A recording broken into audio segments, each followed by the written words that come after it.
नमस्कार दोस्तों, स्वागत है आपका साइट फॉर वर्ल्ड के ऑफिशियल लर्निंग प्लेटफॉर्म पर, जहां स्टूडेंट्स और जॉब सीकर्स के लिए करियर, टेक्नोलॉजी और प्लेसमेंट से जुड़ी इंडस्ट्री ओरिएंटेड और प्रैक्टिकल नॉलेज दी जाती है। अगर आप अपनी स्किल्स को नेक्स्ट लेवल तक ले जाना चाहते हैं, तो आप बिल्कुल सही जगह पर आए हो। चलिए शुरू करते हैं आज का इम्पोर्टेंट सेशन। नमस्ते स्टूडेंट्स। तो आज का हमारा टॉपिक है गेट योर फर्स्ट कमिट। सब रेडी हो ना? फोकस मोड ऑन है, मोबाइल साइड में रख दिया, स्क्रीन पे पूरा ध्यान है। चलो फिर शुरू करते हैं।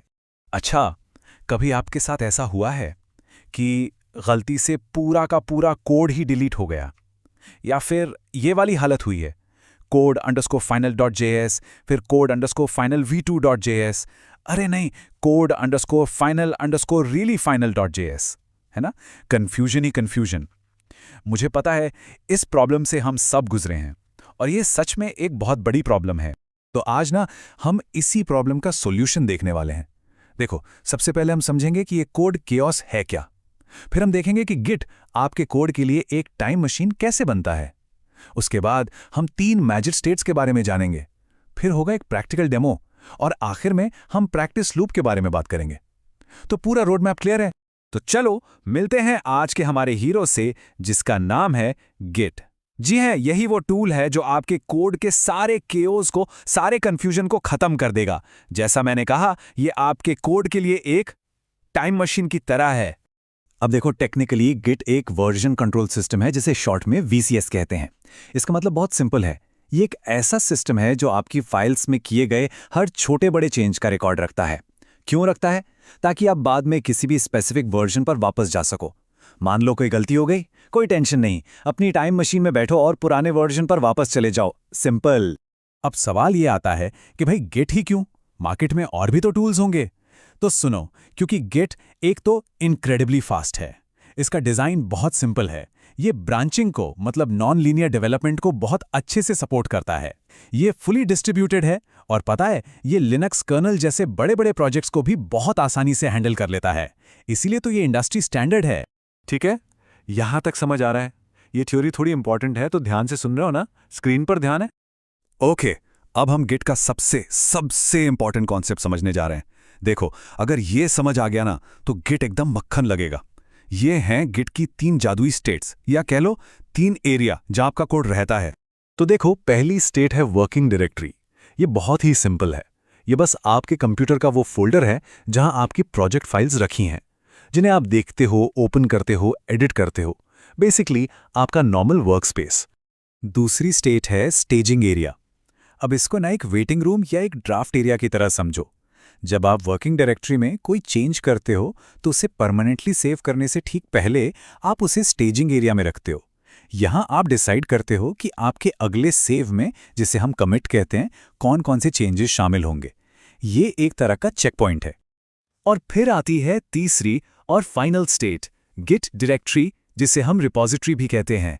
ये आपके प्रोजेक्ट का परमानेंट रिकॉर्ड है, एकदम एक तिजोरी की तरह। जब आप स्टेजिंग एरिया से चेंजेस को सेव करते हो ना, तो वो यहां आकर परमानेंटली आपकी हिस्ट्री का हिस्सा बन जाते हैं। और ये सब कहां होता है? आपके प्रोजेक्ट के अंदर एक छुपे हुए .git फोल्डर में। तो देखो, पूरा वर्कफ्लो बहुत सिंपल है। स्टेप 1, आप अपनी फाइल्स को वर्किंग डायरेक्टरी में मॉडिफाई करते हो। स्टेप 2, उन चेंजेस को आप स्टेजिंग एरिया में स्टेज करते हो। और स्टेप 3, स्टेजिंग एरिया से उन चेंजेस को आप कमिट कर देते हो, जो उन्हें परमानेंटली गिट डायरेक्टरी में सेव कर देता है। तो याद रखो, मॉडिफाई, स्टेज, कमिट। सिंपल है ना? अब मेरा एक सवाल है, इस स्टेप का पर्पस समझ आया? हम सीधे वर्किंग डायरेक्टरी से कमिट क्यों नहीं कर देते? ये बीच में स्टेजिंग एरिया क्यों यूज कर रहे हैं? सोचो जरा। यही वो कॉन्सेप्ट है जो प्रोफेशनल डेवलपर्स को बिगिनर्स से अलग करता है। देखो, इसका फायदा यह है कि आप एक कमिट में सिर्फ रिलेटेड चेंजेस को ही ग्रुप कर सकते हो।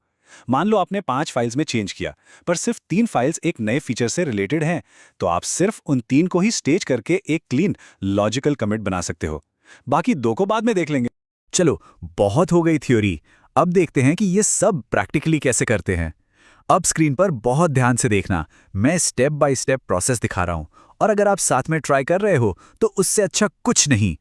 गिट में आपका सबसे अच्छा दोस्त आपका बेस्ट फ्रेंड है git status कमांड। जब भी कंफ्यूजन हो कि क्या हो रहा है, कुछ समझ नहीं आ रहा, बस टर्मिनल में टाइप करो git status। ये आपको सब बता देगा कि आपकी वर्किंग डायरेक्टरी और स्टेजिंग एरिया में क्या खिचड़ी पक रही है।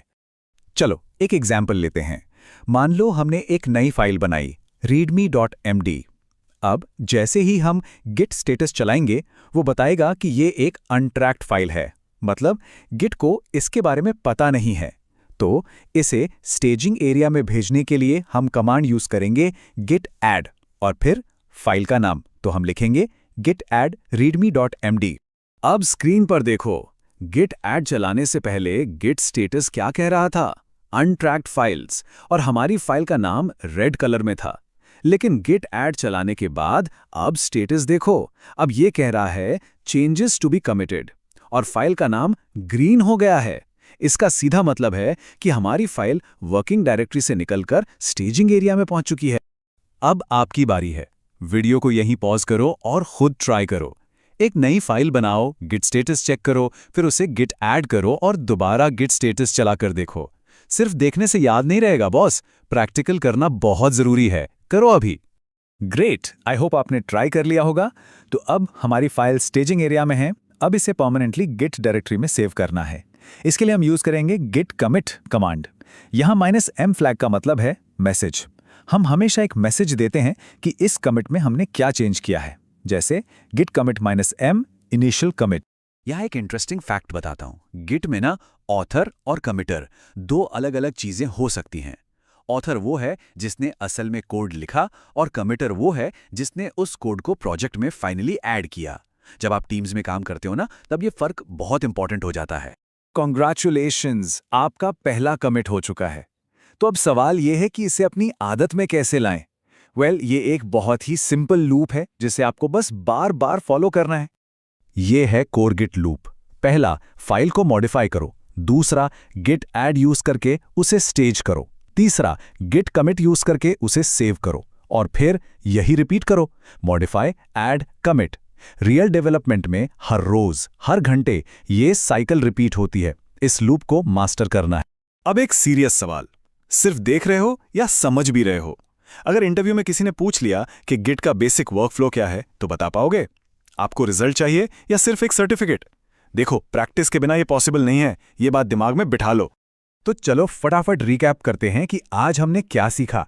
हमने समझा कि वर्जन कंट्रोल क्या है और गिट इतना जरूरी क्यों है। हमने गिट की 3 मैजिक स्टेट्स के बारे में जाना, वर्किंग डायरेक्टरी, स्टेजिंग एरिया और रिपोजिटरी। और सबसे इंपॉर्टेंट, हमने कोर वर्कफ्लो सीखा, गिट ऐड से स्टेज करो और गिट कमिट से सेव करो। सब समझ आया? क्लियर है? याद रखना, दुनिया का हर बड़ा प्रोजेक्ट एक सिंगल कमिट से ही शुरू होता है। आज आपने ये स्किल सीख ली है, तो अब सवाल ये है कि आप आज क्या बनाओगे? अब आपका काम है प्रैक्टिस, प्रैक्टिस और प्रैक्टिस। अगर कोई भी डाउट है तो कमेंट सेक्शन में जरूर बताना। अगले सेशन में हम हमारे चैनल को सब्सक्राइब कीजिए और वीडियो को अपने दोस्तों के साथ शेयर जरूर कीजिए। कमेंट सेक्शन में अपना डाउट या नेक्स्ट टॉपिक लिखना मत भूलिएगा।